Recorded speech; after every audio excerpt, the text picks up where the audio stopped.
नमस्कार दोस्तों, कैसे हैं आप लोग। बहुत लंबे समय बाद मैं आपसे आज मुलाकात कर रही हूँ। देखिए, मैं योगा के बारे में ही आपसे कुछ बताने जा रही हूँ।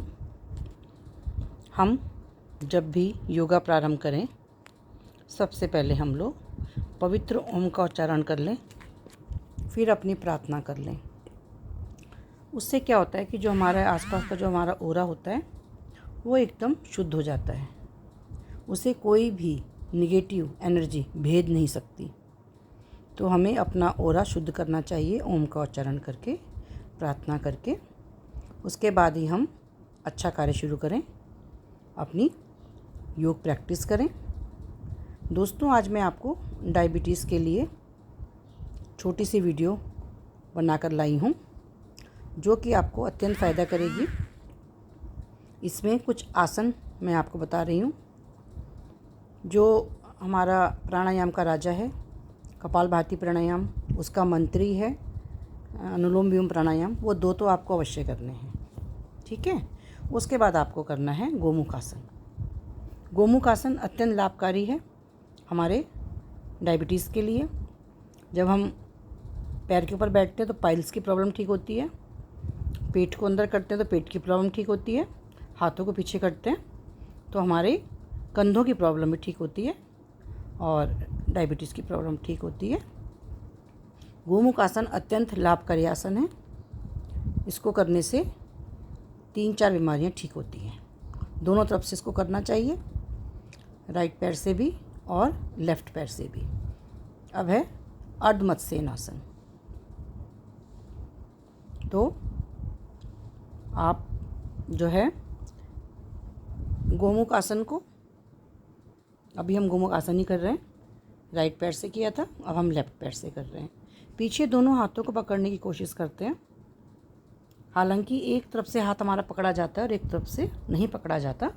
तो आप अपना प्रयत्न कीजिए, कोशिश कीजिए जितना भी पकड़ा जाए आपका हाथ, लेकिन कोशिश करें हाथ आपका पकड़ा जाए। ये धीरे धीरे आपकी प्रैक्टिस पर डिपेंड करता है। जब हमारी प्रैक्टिस पूर्ण होती है तो हमारे दोनों हाथ आराम से पकड़े जाते हैं, तो हमें कोई दिक्कत नहीं होती है। तो इसलिए हमको इसको लगातार 11 बार अगर हम इसकी प्रैक्टिस करेंगे तो हमारे धीरे धीरे हाथ पकड़ में आ जाएंगे। जो जिस हाथ से हम अधिक कार्य करते हैं वो हाथ आपस में पकड़े जाते हैं। हम अधिकतर राइट हैंड वाले होते हैं तो राइट हैंड को हम पकड़ लेते हैं आराम से। लेफ़्ट हैंडर वाले लेफ़्ट हैंड को पकड़ सकते हैं। मेन है हमको अपनी बीमारी को ठीक करना, कि हम इस आसन से अपनी कौन सी बीमारी ठीक कर रहे हैं। आप प्रॉपरली अपने पैर के ऊपर बैठ रहे हैं तो उससे जो पाइल्स की प्रॉब्लम होती है, फिस्टुला की प्रॉब्लम होती है, वो आपकी धीरे धीरे समाप्त होती है। तो आप उसको ढंग से करेंगे तो अवश्य ही आपको इसमें लाभ प्राप्त होगा और गौ के मुख की तरह हमारी स्थिति बन जाती है।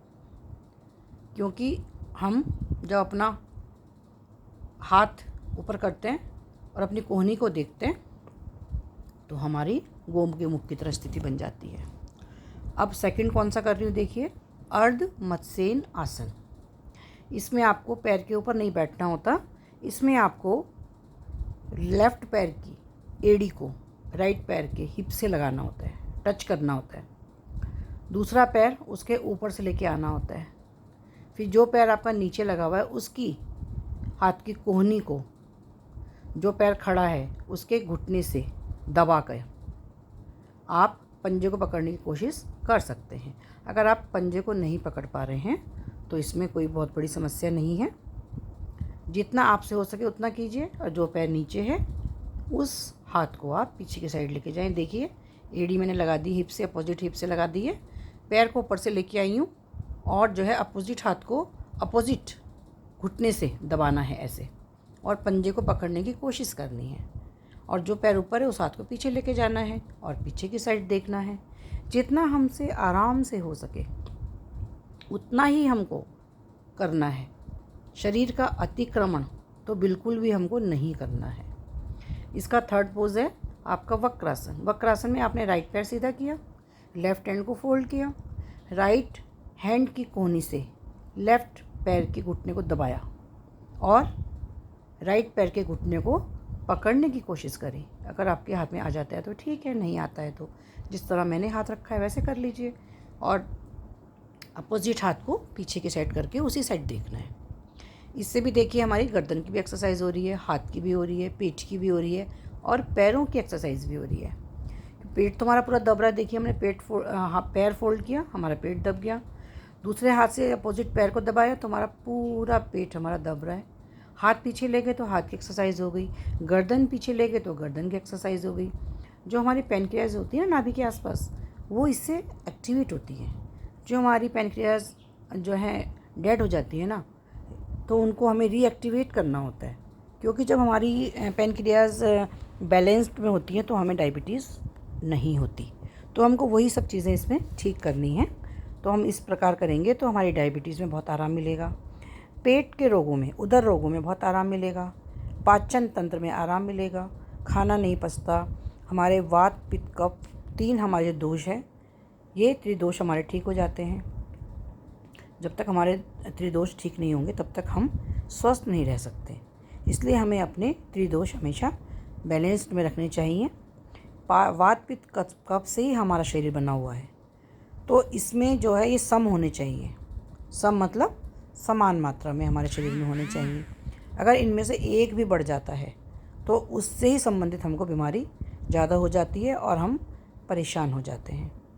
तो इसलिए इन तीनों को भी ये हमारी जो एक्सरसाइज है सम रखती है, जो है बैलेंस्ड रखती है। तो इसके बाद हमने करना है शशक आसन। शशक आसन का पोज भी इसके लिए बहुत ज़रूरी है। इसमें जो हम नीचे को आते हैं ना सांस छोड़ते हुए, हथेली माथा हम ज़मीन पर टिका देते हैं, तो उस टाइम हमारा पूरा पेट दबता है। जब आपका पूरा पेट दब रहा है तो आपकी जो पैनक्रियाज हैं वो एक्टिवेट होती हैं। हमारे घुटनों से हमारी पेट की पैनक्रियाज दब रही हैं, हमारा पूरा पेट दब रहा है, तो उससे हमें अत्यंत लाभ मिलता है। ये हमारे लिए बहुत लाभकारी आसन है। इसको बहुत पेशेंस के साथ करना चाहिए।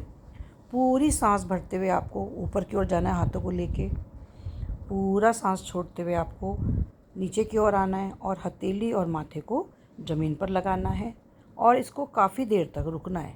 अगर आप हर आसन में थोड़ा देर रुकेंगे तो आपका उसको दुगना लाभ प्राप्त होगा, क्योंकि जब हम किसी आसन पे रुकते हैं तो हमारा सांस भी हमने देखो रोकी हुई है, सांस को हम रोक लेते हैं तो उससे हमें हमारा एक बंद लग जाता है। एक तो हमारा पेट दब रहा है, ऊपर से हमने सांस रोकी है तो हमारा ब्लड सर्कुलेशन रुक जाता है। तो जो हमारे अंदर जो ब्लॉकेज होते हैं ना वो भी खुलते हैं। तो अगर हम थोड़ी देर रोक लें अपने आप को तो इससे हमें दुगना लाभ प्राप्त होता है और हमारी सांस को रोकने की क्षमता बढ़ती है, जो कि हमारे लिए बहुत आवश्यक है। हम सांस को अधिक देर तक रोक पाते हैं। इसलिए हमको ये जो है एक्सरसाइज करते समय थोड़ा इस चीज़ का ध्यान रखना है। इसके बाद हमें करना है सेतुबंध आसन। सेतुबंध आसन में भी आप जो है पीठ के बल लेटेंगे, घुटनों को मोड़ लेंगे, दोनों एड़ियों को अपनी क्षमता के अनुसार अपने हाथों से पकड़ लेंगे। अगर आप नहीं पकड़ पाएँ तो उसमें भी कोई प्रॉब्लम नहीं है। आप हिप के पोर्शन को पूरा ऊपर उठा देंगे, कंधों को नहीं उठाएंगे, हिप के पोर्शन को उठाएं। अगर आप इसको ना भी कर पाएँ तो आप हल्का सा उठा लें, जितना आप उठा पाएँ। एड़ी तक हाथ ना पहुंच पाएँ तो उसमें भी कोई समस्या नहीं है। आप हाथ को साइड में भी रख के कर सकते हैं इस आसन को। तो हमें यह है कि आसन करना है, धीरे धीरे प्रैक्टिस करनी है। जब आप धीरे धीरे इन चीज़ों की प्रैक्टिस करेंगे तो एक ना एक दिन आपका ये आसन जरूर पूर्ण होगा। सारे ही काम हमारे धीरे धीरे संपन्न हो जाएंगे। इसके बाद हम करेंगे नौक आसन। नौक आसन में सांस भरते हुए हमको पैर भी उठाने हैं और हाथ भी उठाने हैं। बैलेंस करना है। पेट पे बहुत ज़ोर पड़ता है। इसमें एक तो डायबिटीज़ के लिए फ़ायदा है, दूसरा ये जो है थाई का जो हमारा जितना एक्स्ट्रा फ्लैश है वो ख़त्म हो जाता है, जो हमारा एक्स्ट्रा बॉडी में मांस चढ़ा है वो ख़त्म हो जाता है। पेट के लिए बहुत बढ़िया है, तो डायबिटीज़ के लिए, पैनक्रियास के लिए, ऊपर से जो एक्स्ट्रा हमारा मांस चढ़ा है पेट में वो भी ठीक हो जाता है। क्योंकि हम जो भी खाते हैं ना उसमें अगर हमने कुछ एक्स्ट्रा खा लिया अपनी बैलेंस डाइट में तो वो हमारे पेट पे ही लगता है। कोई भी आसन करने के बाद आप 5 बार गहरी गहरी सांसें ले लें तो आपकी जो एनर्जी गई है का योगा करने से वो आपकी वापस आ जाती है, क्योंकि एनर्जी भी हमको वापस लानी उतनी ही आवश्यक है जितना हमारे लिए योगा करना वो भी आवश्यक है। इसलिए आप लंबी गहरी सांसें हर आसन के बाद अवश्य भरें, उससे आपको फ़ायदा मिलेगा। पवन मुक्तासन में आपको राइट पैर को फोल्ड करना है, उसको अपने हाथों ग्रिप से दबाना है और उसको नासिका को घुटने तक लाने की कोशिश करनी है और दोनों पंजों को देखिए एकदम स्ट्रेट रखना है, आगे की ओर रखना है अपने पंजों को, बिल्कुल बैलेंस्ड। पंजों को एकदम सीधा रखें, उससे आपकी मांसपेशियाँ खिंचती हैं, पैरों की मांसपेशियाँ आपकी एकदम ठीक रहती हैं, मजबूत हो जाती हैं। इससे भी हमें बहुत लाभ है, पेट का लाभ है, गर्दन का लाभ है, पैरों की मांसपेशियों का लाभ है। लेकिन अगर आप गर्दन ना उठा पाएँ, आपको गर्दन उठाने में प्रॉब्लम हो, आपको सर्वाइकल की प्रॉब्लम हो, तो आप गर्दन को ना उठाएं। केवल आप पैर को मोड़ के घुटने को दबा भी सकते हैं और गर्दन को नीचे रख सकते हैं और सांस को होल्ड कर सकते हैं। सांस को होल्ड करने से आपको डबल लाभ मिलता है। योगा में सांसों का ध्यान अवश्य रखें। एक पैर से करें, उसके बाद दोनों पैरों से कर लें। अगर आप कर पाएँ तो दोनों पैरों से करें, अगर नहीं कर पाएँ तो केवल आप एक पैर से कर लें। गर्दन उठाएं, गर्दन ना उठाएं, वह आपके शरीर पर डिपेंड करता है कि आपका शरीर आपको कैसे अलाउ करता है, आपके शरीर में क्या तकलीफ़ है वो आपको स्वयं पता होती है। तो अगर आपके गर्दन में, कंधों में दर्द होता है, सर्वाइकल की प्रॉब्लम होती है, तो आपको इसमें अपने गर्दन को नहीं उठाना है। इसलिए सावधानियों का ध्यान रखते हुए योगाभ्यास करेंगे तो आप अवश्य ही लाभ पाएंगे।